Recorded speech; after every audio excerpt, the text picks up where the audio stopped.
আসসালামু আলাইকুম ওয়া রাহমাতুল্লাহি ওয়া বারাকাতুহু। সাল্লাল্লাহু আলা নাবিয়িল উম্মি ওয়া আলিহি ওয়া সাল্লাল্লাহু আলাইহি ওয়া সাল্লাম সালাতা ওয়া সালামান আলাইকা ইয়া রাসূলুল্লাহ। সম্মানিত ইমানদার মুমিন মুসলমান ভাই ও বোনেরা, তদবির দুনিয়া চ্যানেলে আপনাদেরকে স্বাগত জানাচ্ছি। আমি মোহাম্মদ রজব আলী। আজ আপনাদেরকে জানাবো প্রেমিক প্রেমিকাকে প্রেম ভালোবাসায় পাগল করার তদবির সম্পর্কে। অর্থাৎ কোনো প্রেমিক যদি চায় তার প্রেমিকাকে তার নিকটে নিয়ে আসতে, কিংবা কোনো প্রেমিকা যদি চায় তার প্রেমিককে কাছে নিয়ে আসতে, তাহলে আজকের এই তদবিরটি অত্যন্ত একটি গুরুত্বপূর্ণ তদবির এবং অত্যন্ত শক্তিশালী পরীক্ষিত তদবির। যদি এমনটা কেউ কাঙ্ক্ষিত ভালোবাসা পেতে চায়, তাহলে এই তদবিরটি আপনার জন্য। তবে তার আগে বলে রাখি, আপনি যদি আজ প্রথম আমার চ্যানেলটি দেখে থাকেন, তাহলে চ্যানেলটিকে সাবস্ক্রাইব করে দিন, পাশে থাকা বেল আইকনটি বাজিয়ে দিন এবং অল সিলেক্ট করে দিন। আর ইতিমধ্যে যারা আমার চ্যানেলটি সাবস্ক্রাইব করেছেন, আপনাদেরকে জানাই অসংখ্য অসংখ্য ধন্যবাদ। তো সম্মানিত ইমানদার মুমিন মুসলমান ভাই ও বোনেরা, চলুন আমরা মূল আলোচনায় ফিরে যাই। আমাদের আজকের আলোচনার বিষয় হলো প্রেমিক প্রেমিকাকে প্রেম ভালোবাসায় উতালা করে, পাগল করে, দেওয়ানা করে নিকটে নিয়ে আসার তদবির। তো এমন কোন আমল রয়েছে বা এমন কোন তদবির রয়েছে যে তদবিরটির ফলে প্রেমিক প্রেমিকার কাছে ছুটে আসবে, অথবা প্রেমিকা প্রেমিকের কাছে ছুটে আসবে। তো এই আমলটি করতে হলে আপনাকে যে কাজটি করতে হবে, এই আমলটি করতে হবে 1 সপ্তাহ, প্রতিদিন ফজরের নামাজের পর। অর্থাৎ আপনি ফজরের নামাজ পড়লেন, তারপরে এই তদবিরটি বা আমলটি করবেন। এটি কিভাবে করতে হবে? আপনাকে সরিষার দানা সংগ্রহ করতে হবে। সরিষা, এটা চাই সাদা সরিষা হতে পারে বা লাল সরিষা হতে পারে। আপনি 1 থেকে 150টি সরিষার দানা নেবেন, প্রতিদিন আলাদা আলাদাভাবে। তো আপনি 1 থেকে 150টি সরিষা দানার নেওয়ার পরে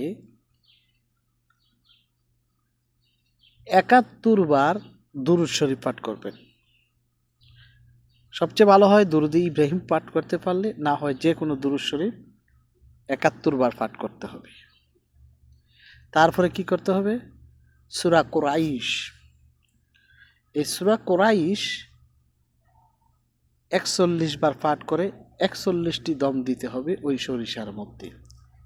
শেষে আবারও 71 বার দুরূদ শরীফ পাঠ করতে হবে। নিয়মটি আমি আবারও বলছি, প্রত্যেক দিন ফজরের নামাজের পর 1 থেকে 150টি সরিষার বীজ বা দানা নিতে হবে।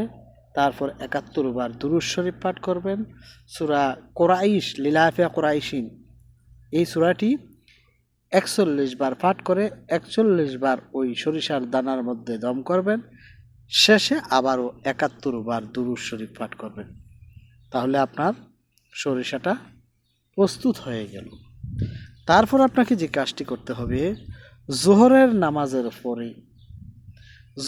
নামাজের পর আপনাকে এই দানাগুলো আগুনে নিক্ষেপ করে জ্বালাতে হবে।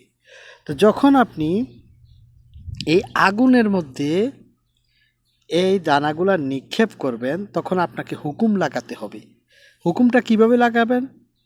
হে সূরা কুরাইশের গোমন্ত দাস, খাদেম, জিন্নাত এবং মুয়াক্কেলগণ, আপনারা আল্লাহর হুকুমে অমুকের পুত্র বা অমুকের কন্যা অমুককে অতি সত্বর আমার প্রেমে পাগল করে দাও। কিভাবে হুকুমটা লাগাবেন আমি আবারও বলছি। হে সূরা কুরাইশের গোমন্ত দাস, খাদেম, জিন্নাত এবং মুয়াক্কেলগণ, আপনারা আল্লাহর হুকুমে অমুকের পুত্র বা কন্যা, মানে আপনারা এখানে যার বাবার নাম নিতে পারেন, ছেলে হলে ছেলে, মেয়ে হলে মেয়ের নাম নিয়ে অমুকের পুত্র অমুক, ঠিক আছে, বা কন্যা অমুককে অতি সত্বর আমার প্রেমে পাগল করে হাজির করে দাও। আপনারা এইভাবে 3 বার হুকুম লাগাবেন। তারপরে আবারও কি বলতে হবে? আমার কাজটি তাড়াতাড়ি করে দাও। আপনারা এইভাবে হুকুম আবার 3বার বলবেন যে আমার কাজটি তাড়াতাড়ি করে দাও। তারপর আবার বলবেন আমার কাজটি দ্রুত করে দাও, আবারও 3বার বলবেন। আমি আপনাদেরকে আবারও বুঝিয়ে বলছি, সূরা কুরাইশের গোমন্ত দাস, খাদেম, জিন্নাত এবং মুয়াক্কেলগণ, আপনারা আল্লাহর হুকুমে অমুকের পুত্র বা কন্যা অমুককে অতি সত্বর আমার প্রেমে পাগল করে হাজির করে দাও, এটা 3বার বলবেন। বলার পরে আমার কাজটি তাড়াতাড়ি করে দাও, এটাও 3বার বলবেন। তারপর আবার বলবেন আমার কাজটি দ্রুত করে দাও, 3বার পাঠ করবেন। আর এরপরে বলবেন, সর্বশেষ বলবেন আল্লাহ আপনাদের উপর রহম করুক, আমিন। এই হুকুম লাগানোর পর সরিষার দানাগুলো আপনারা আগুনের মধ্যে ফেলে দিবেন, জ্বলন্ত আগুনের মধ্যে নিক্ষেপ করবেন।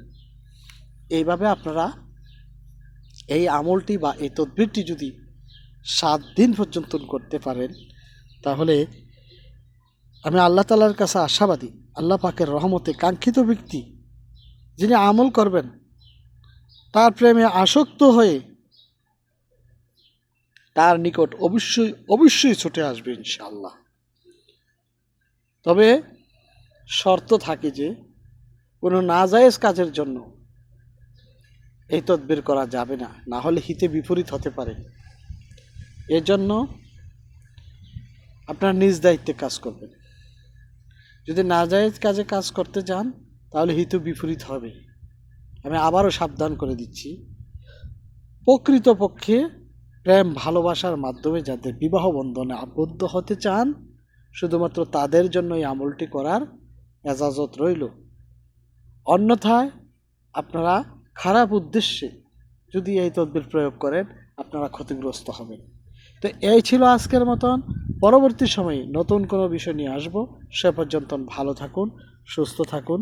আসসালামু আলাইকুম ওয়া রাহমাতুল্লাহি ওয়া বারাকাতুহু।